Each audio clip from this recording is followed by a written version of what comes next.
kijk, dat bezuinigen zit rijst in en nasi-groenten. Kan ik het daarna wokken? Mark Rutte, die altijd zo... ik zal dit neerzetten. God, is die alweer uit. Hier, ik had het zo bedacht.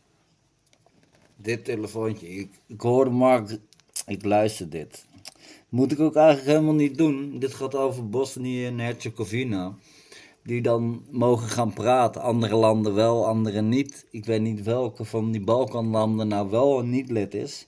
Maar in ieder geval, hier was er zo'n goed, wel ingelichte Engelsman. Die zei van Rutte was helemaal opgelucht dat hij niet naar de Tweede Kamer hoefde.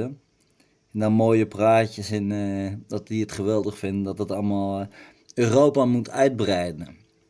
Ik had al zo'n clipje over dat geld lenen, dat heel ingewikkeld. Het gaat erom dat Europa moet groeien, want we leven op de pof. Dus we moeten ook groeien met Bosnië. Kijk, en heel Europa is tegen, zelfs het meest anarchistisch linkse Portugal. Wie herinnert zich nog trouwens het referendum, de Lisbon Treaty over de uitbreiding van Europa. Toen zeiden we al nee. En wat zeiden ze? We doen het lekker toch. En dat was in dat linkse Portugal. Maar zelfs die hebben nu een rechtse regering. Dus dit, de globalist.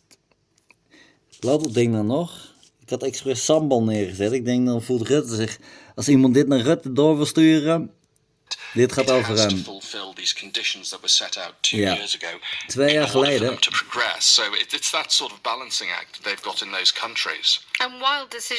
Al die landen die moeten het volk tevreden houden en ondertussen gewoon de Europese agenda. It's one thing that I've ever seen with Bosnia and Herzegovina, which is a terribly divided country, divided down the middle into 2 regions based on ethnicity, and then subdivided into, in the case of the Federation region, 14 different cantons. So you end up with 14 prime ministers, 3 presidents, and goodness knows how many parliaments. Okay, dan. Europa moet gewoon uitbreiden. Bosnië en Herzegovina, alles erop en eraan. Nobody has said, and I should say sorry, across the ethno-political spectrum, nobody has been talking this down.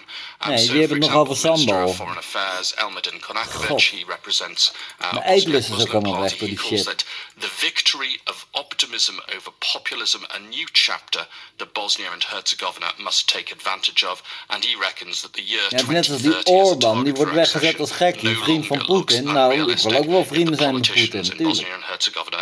Maar ook wel met Rutte.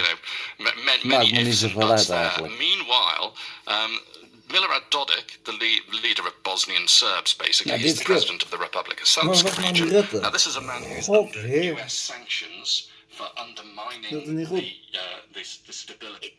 There are those who are reluctant, but it's not necessarily because it's Bosnia. It's because the general bigger question of the expansion.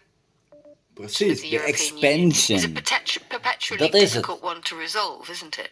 That's right, and in this case, the laggards or the more reluctant countries include the Netherlands, Denmark, and France. And we've seen, particularly from the Netherlands and France, when it's come to expansion of the European Union, they're thinking a lot about their domestic electorates and the fact that European Union expansion is a hard sell.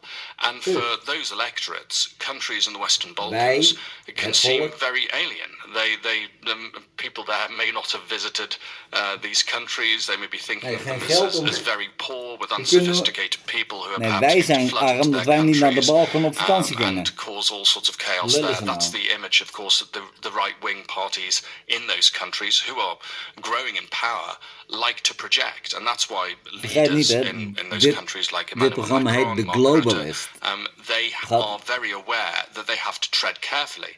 And Mark Rutte of the Netherlands, he was, I think, relieved that a vote to not start EU accession talks with Bosnia didn't go through in the Dutch parliament this week. But on the other hand, he was very keen before this European Council meeting yesterday to say that it has to fulfill these conditions that were set out 2 years ago in order for them to progress. So it's that sort of balancing act. Het komt er dus eigenlijk op neer dat hij lekker naar de NAVO gaat.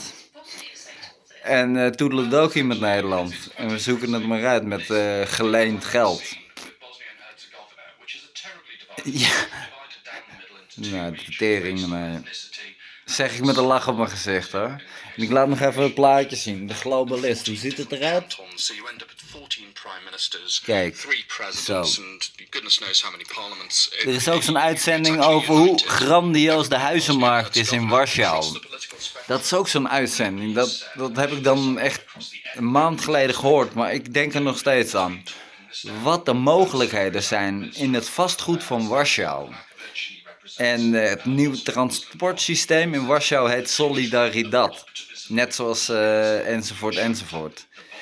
Ik moet echt dit eigenlijk niet meer luisteren, want ik word er veel te... 2030 as a target for accession no longer looks unrealistic if the politicians in Bosnia and Herzegovina are